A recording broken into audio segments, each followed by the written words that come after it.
Na kusalimu mpendwa mtazamaji wa RTNC, karibu na kuifuata taarifa yetu ya habari katika lugha tukufu na bora la Kiswahili. Tufungue ukurasa wetu wa habari na habari ya taifa. Tuseme kwamba Rais wa Jamhuri Felix Antoine Tshisekedi Tshilombo anaendelea na kampeni yake ya uchaguzi ili kuomba raia wa Kongomani kuweza kumchagua mara tena kwa muhula wa pili ili aweze kuongoza nchi ya Jamhuri ya Kidemokrasia ya Kongo.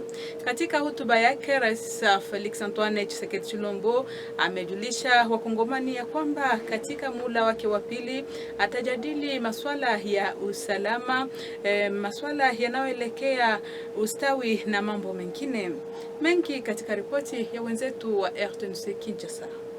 Rais wa Jamhuri Felix Antoine Tshisekedi Tshilombo katika hotuba yake anagusia mambo mbalimbali ama miradi mbalimbali ambayo tayari amestekeleza tangu aweke kwenye uongozi wa nchi ya Jamhuri ya Kidemokrasia ya Kongo. Ni pamoja na kuweza kupelekea wanafunzi wa somo la msingi kusoma kwa bure, kuweza kujenga jengo mbalimbali, shule, hospitali na vituo mbalimbali vya afya. Rais Felix Antoine Tshisekedi Tshilombo pia anagusia pia kuweza kuboreshwa kwa jeshi la taifa, kuweza pia kuboresha kwa vyombo vya sheria na mambo mengine. Rais Felix Antoine Tshisekedi Tshilombo anapendelea kuona Wakongomani kuweza kumchagua mara tena ili aendeleshe miradi mbalimbali ya maendeleo aliyoianza na ambayo bado kukamilishwa. Tubaki tu mjini Kinshasa ambapo korti ama Cour des Comptes iliweza kupendelea kupata nafasi kwa ajili ya kuweza kutangaza vipindi vyake kunako mitambo ya RTNC. Ndio maana viongozi wa shirika hilo la serikali wamejisalimisha na kuweza kujielekeza kwa viongozi wa RTNC ili kuweza kuomba nafasi kwa ajili tu ya kuweza kutangaza vipindi vyao, hali ambayo itapelekea raia kuweza kufahamu shughuli mbalimbali zinazoendeshwa kwenye korti hiyo. Mengi katika ripoti hii. Na Cour des Comptes ama shirika ambalo linahusika na kuweza kuchunguza matumikio ya mashirika mbalimbali nchini Jamhuri ya Kidemokrasia ya Kongo inakusudia kuweza kuboresha ushirikiano na RTNC kupitisha vipindi mbalimbali kwenye kituo hicho cha radio na televisheni ya taifa. Hayo yalijulisha katika mahojiano kati ya presidenti wa shirika hilo la serikali ama Cour des Comptes naye kiongozi mkuu wa RTNC Bibi Sylvie Nyembo Elenki.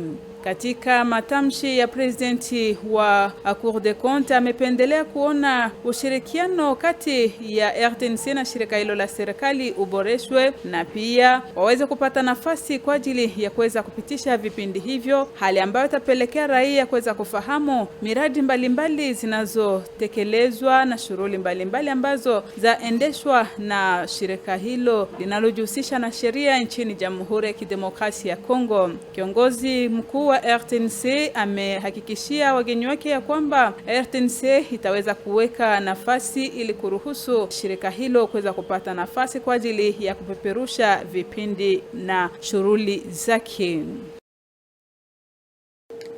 Tubaki tu mjini Kinshasa ambapo presidenti wa Seni kwa ngazi ya taifa ambaye si mwingine ni Denis Kadima ndiye basi aliweza kukutana kwa mazungumzo na ujumbe toka nchi ya Marekani ama Etazini. Katika majadiliano yao walizungumzia mengi kuhusu namna nchi ya Marekani itaweza kusindikiza harakati ya uchaguzi nchini Jamhuri ya Kidemokrasia ya Kongo. Mengi katika ripoti hii.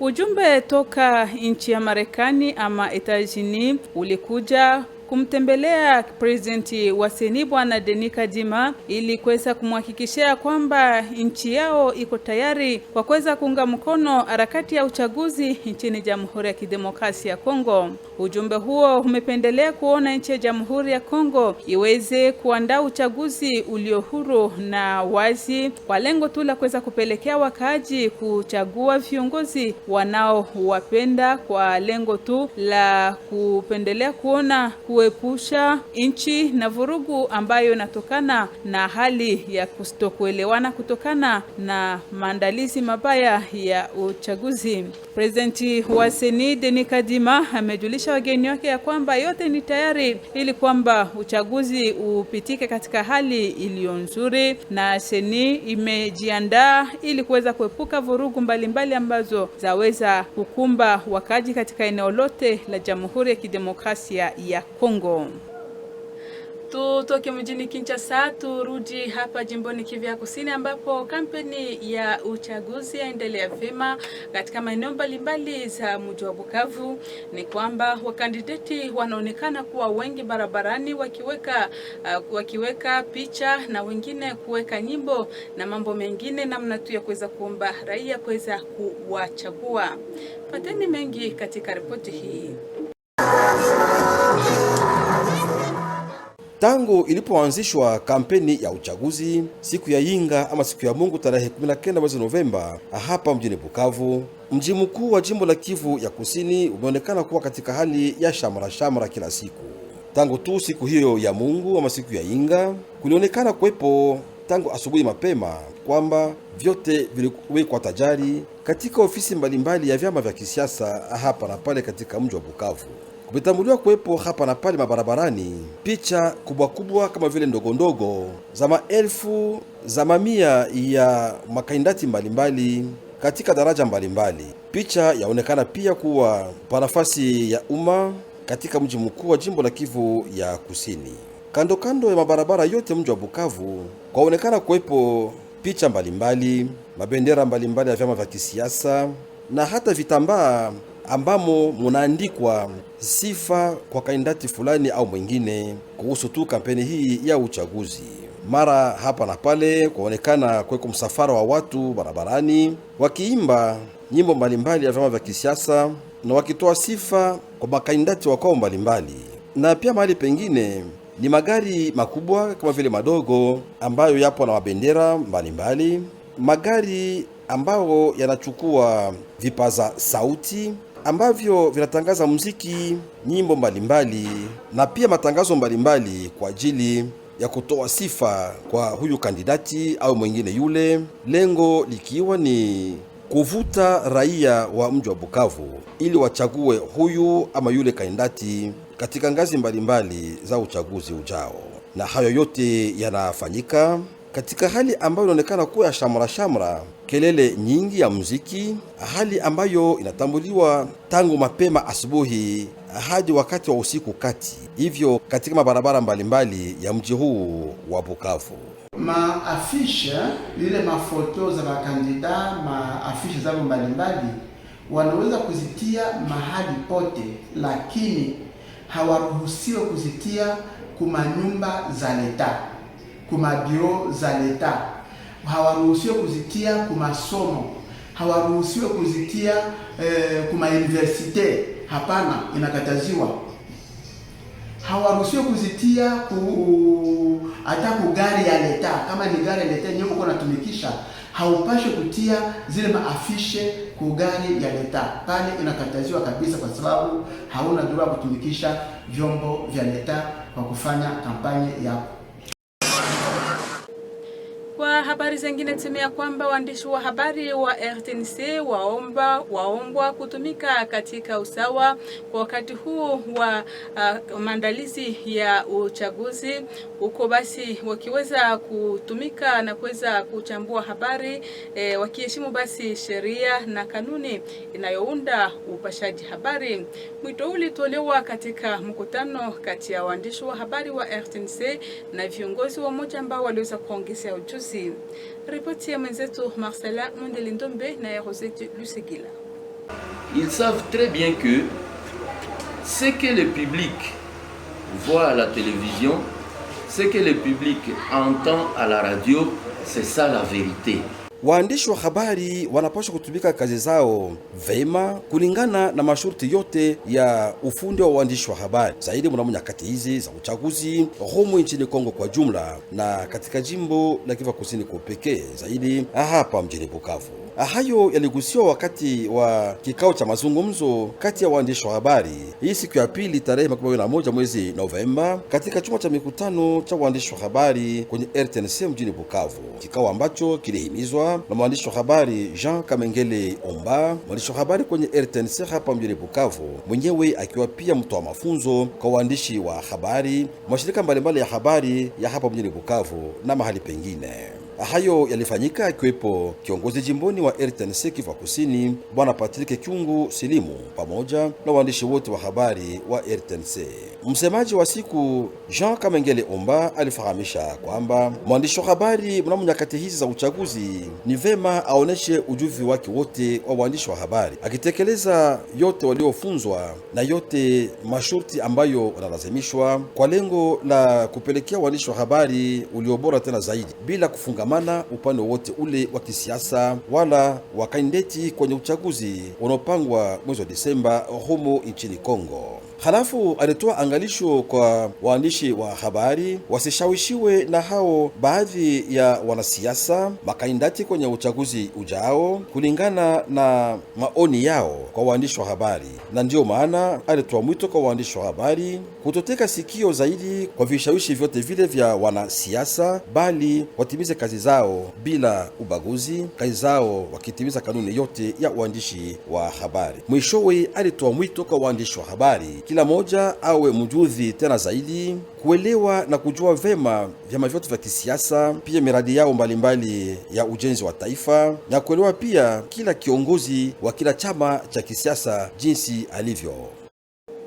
Tujielekeze kunako shirika la Office de Route ambapo kuliweza kuandaliwa sherehe ya kubadilishana madaraka kati ya kiongozi wa zamani na yule mpya ambaye bwasi ni Bwana Aniseka Kesa Tamukombo, na kiongozi kwa muda ama kiongozi kwa sasa wa shirika hilo ambaye si mwingine ni Engineer Alain Mugango ambaye basi amewekwa kwenye shirika hilo ili kuliongoza kwa muda.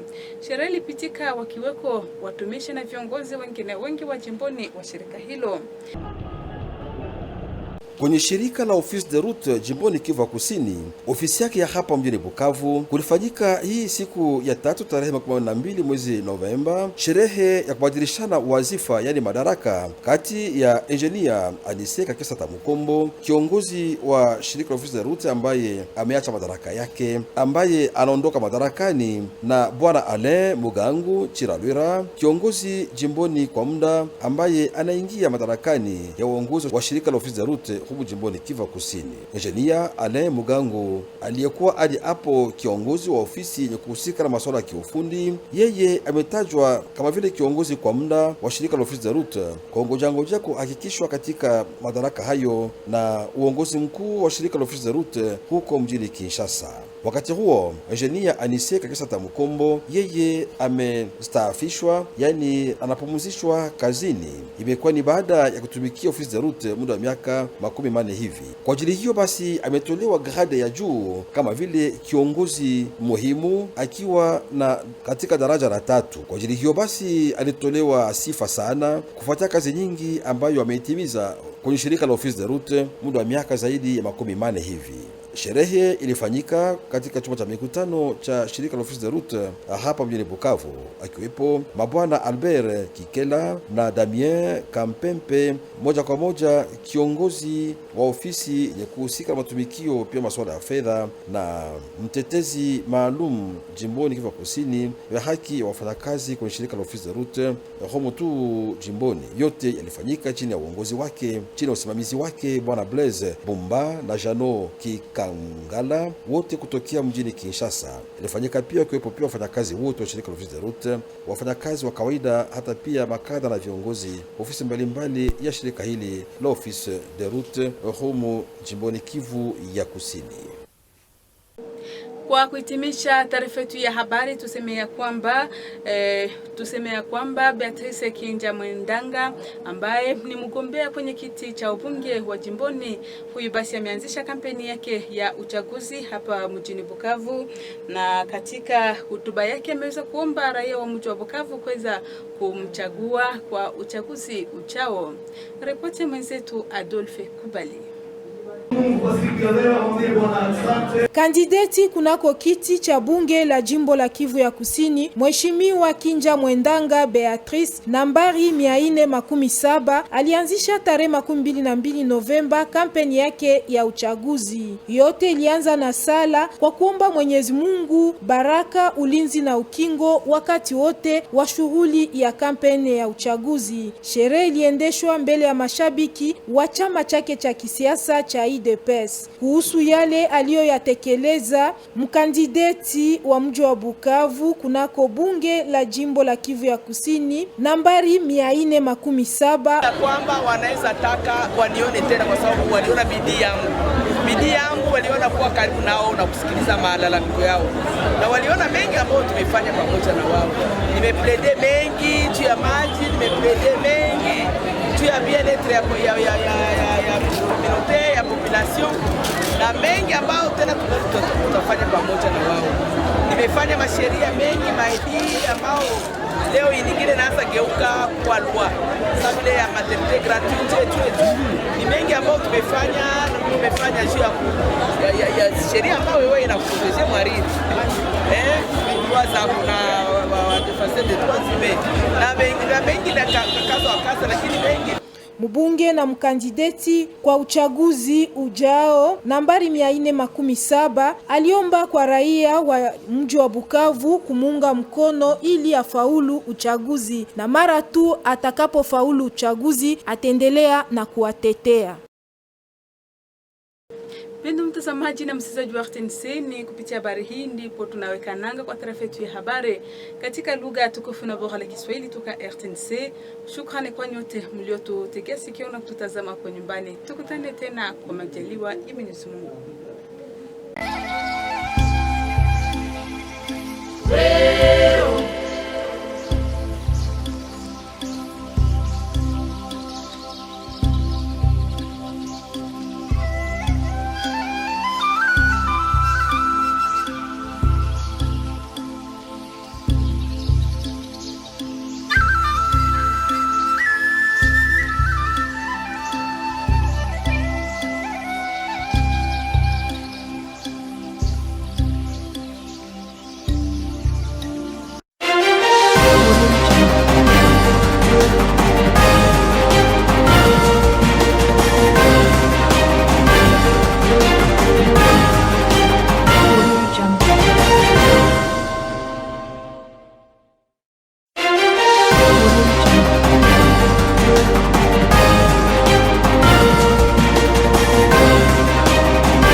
Mesdames et messieurs, chers téléspectateurs, chères téléspectatrices de la RTNC Bukavu, bienvenue pour suivre cette édition du journal sur votre chaîne, la radio et la télévision nationale congolaise.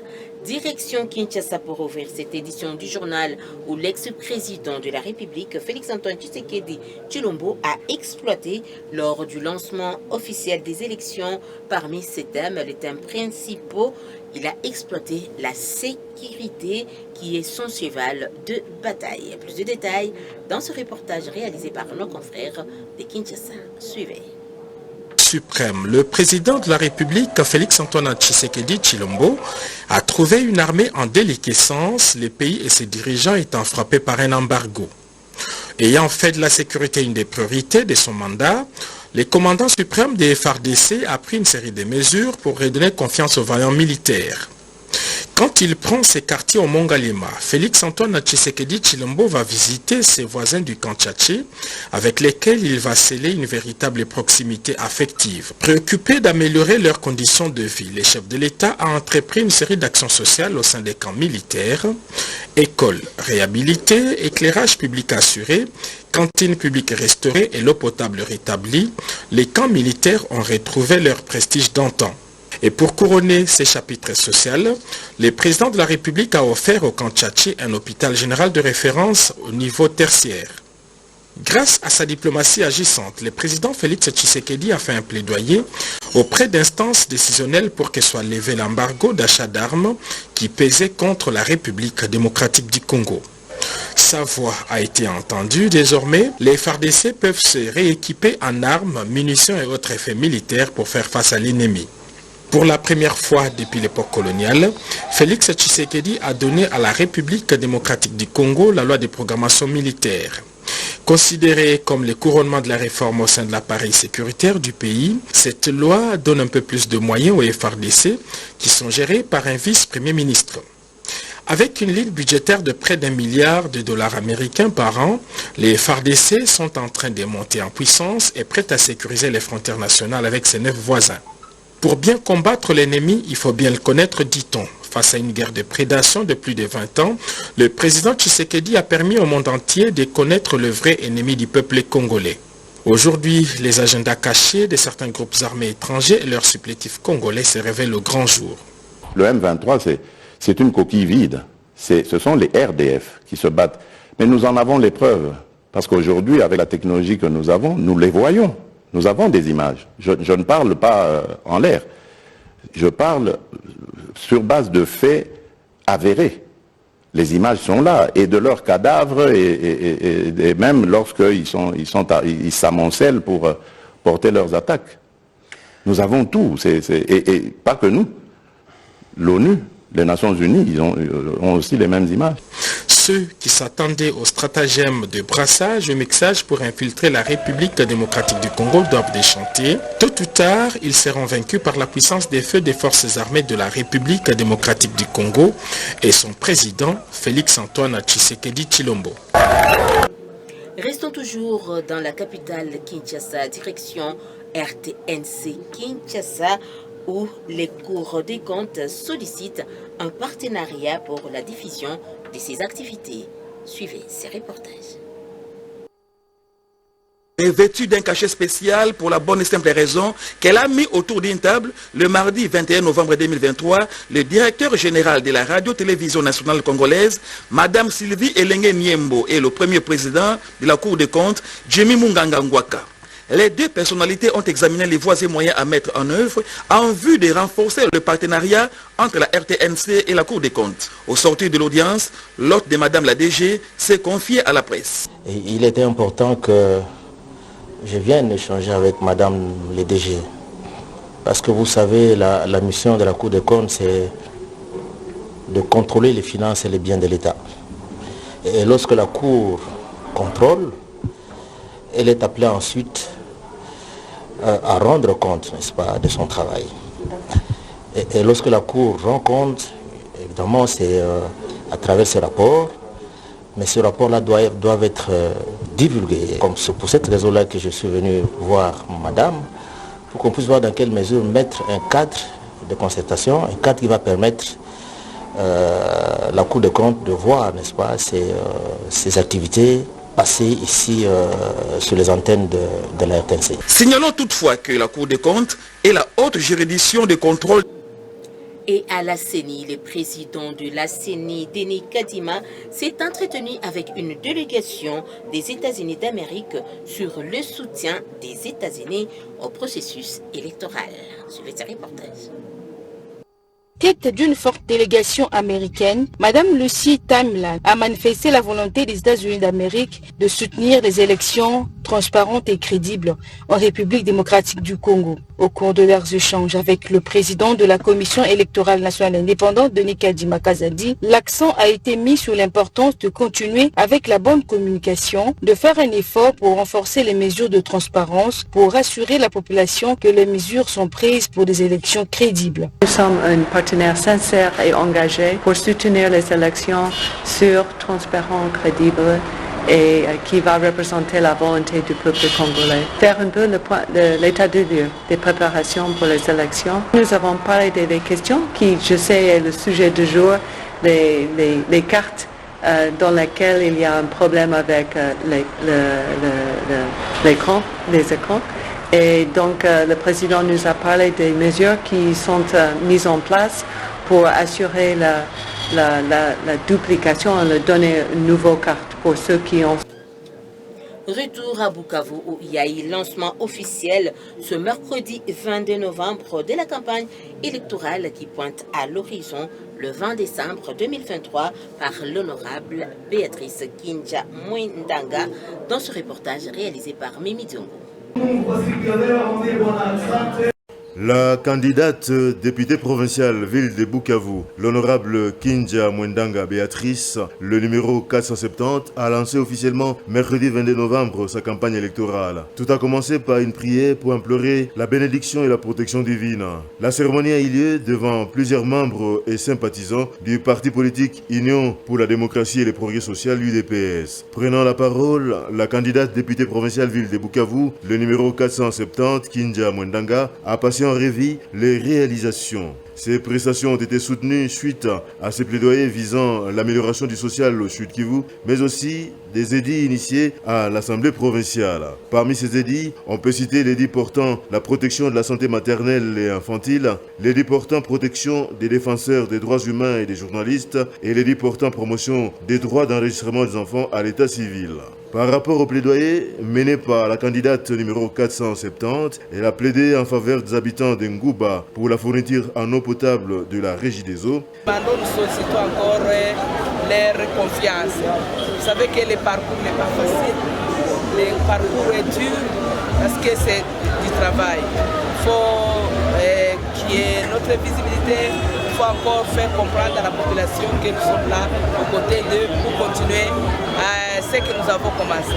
La candidate a promis de continuer à plaider pour le social de la population. L'actualité, c'est aussi la remise et reprise ce mercredi 22 novembre 2023 à l'Office de route Sud Kivu entre le directeur sortant et les directeurs entrants. Anissé Tamukombo cède la fauteuil à M. Alain Mugangu comme directeur intérimaire au sein de l'Office de route. Cérémonie de remise et reprise le mercredi 22 novembre à la direction provinciale de l'Office de route au Sud Kivu. Entre l'ingénieur Anissé Kakisata Mukombo, directeur provincial sortant, et Alain Mugangu Tiraluiroi, directeur provincial ad interim entrant. L'ingénieur Alain Mugangu, alors chef de division technique, a été désigné à titre intérimaire à ce poste en attendant la confirmation par le conseil d'administration de l'office de route au niveau de Kinshasa, pendant que l'ingénieur Anissé Kakisata Mukombo est mis à la retraite honorable, mais aussi promu au grade de statutaire de directeur principal échelon 3. À cette occasion, il a été félicité pour de bons services rendus à la nation pendant plus de 40 ans. La cérémonie a eu lieu dans la salle de réunion de l'office de route en présence de messieurs Albert Kikela et Damien Kampembe, respectivement chef de la division administrative et financière et délégué syndical provincial, sous la supervision de messieurs Blaise Bumba et Jano Kikangala, venus de Kinshasa. C'était aussi en présence des agents et des cadres de l'office de route Sud Kivu. Autre chose dans cette édition du journal, les journalistes de la RTNC ont été outillés les mardis 21 novembre sur la façon de traiter les informations pendant cette période électorale. Un reportage réalisé par la RTNC Bukavu. Ils savent très bien que ce que le public voit à la télévision, ce que le public entend à la radio, c'est ça la vérité. Le journaliste doit faire preuve de plus de professionnalisme dans le traitement des informations, liées notamment à la campagne électorale en cours en RDC en général et au Sud Kivu en particulier. Ce point a été au centre d'une séance de rappel des notions professionnelles. C'est mardi 21 novembre, dans la salle de la rédaction centrale des informations de la RTNC Bukavu, une séance qui a été animée par Jacques Amenge Leomba, lui-même journaliste à la RTNC Bukavu et formateur des journalistes dans différents médias de Bukavu et d'ailleurs. C'était après un conseil de rédaction en présence du directeur provincial de la RTNC Sud Kivu, Patrick Kyungu Silimo, en présence également de tous les journalistes de ces médias publics. L'orateur a appelé les journalistes de ces médias de l'État congolais à plus de sens de responsabilité et d'engagement, en mettant en éveil le flair journalistique en cette période électorale. Il les a aussi appelés à l'impartialité et à l'équilibre dans le traitement des informations, mais aussi à se défaire de pièges de certains politiciens qui voudraient imposer leur choix, leur volonté ou leur orientation dans le traitement d'une information, qu'elle soit électorale ou non. Le journaliste ne doit pas se substituer à un propagandiste, a martelé Jean Kamenge Leomba. Voilà pourquoi il les a appelés à ne privilégier que les faits, à rester dans les faits et à s'abstenir des commentaires et des points de vue. Les superlatifs ne sont pas recommandés, a aussi fait remarquer l'orateur, qui a aussi demandé à ses collègues journalistes d'avoir de grandes connaissances des partis politiques, de leurs projets de société respectifs et des animateurs respectifs de ces partis politiques. Le tout s'est terminé par un jeu de questions et réponses, mais aussi par d'autres réactions complémentaires liées toujours au traitement des informations à cette période électorale. Et comme nous parlons du lancement de la campagne, depuis le lancement de la campagne électorale en République démocratique du Congo, la ville de Bukavu est en chaleur. C'est l'ambiance de cette campagne dans les rues de la ville de Bukavu. Les constants fait part un reporter de la RTNC Bukavu, Marcelin Mondelendombe, Toutou Awazi et Patrick Tombola. Suivez. Le temps semble s'arrêter à Bukavu depuis le lancement de la campagne électorale. Dimanche 19 novembre, le chef du Sud Kivu, où tout ne s'habille, ne marche, ne parle, bref, ne respire qu'au rythme de la campagne électorale. Dès dimanche matin, tout a été mis en place dans les états-majors des différents partis politiques.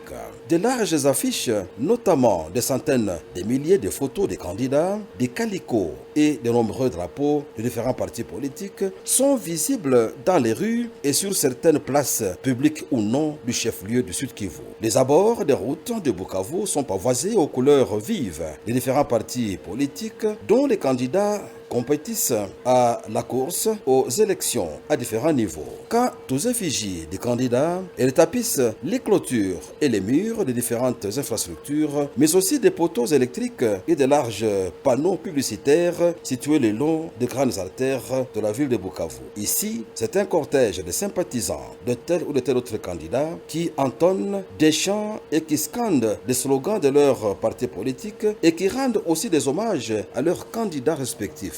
Et là-bas, ce sont des véhicules aux trop voyants drapeaux des partis politiques. Des véhicules surmontés des lance-voix qui libèrent de décibels à haute fréquence pour vanter les mérites de différents candidats et pour attirer aussi l'attention de la population à voter pour tel ou pour tel autre candidat. Le tout s'est fait dans un vacarme parfois assourdissant. En certains lieux de Bukavu, la ville devenue de plus en plus bouillante, une ambiance hors de commun que la population vit quotidiennement, chaque fois jusqu'aux heures tardives de la soirée. C'est là sous l'œil admirateur de nombreux badauds qui se mêlent à cette fête, qui se mêlent donc à cette ambiance dans toutes les 3 communes de la ville de Bukavu. Et c'est par cette ambiance des élections que se clôture cette édition du journal sur votre chaîne, la radio et la télévision nationale congolaise.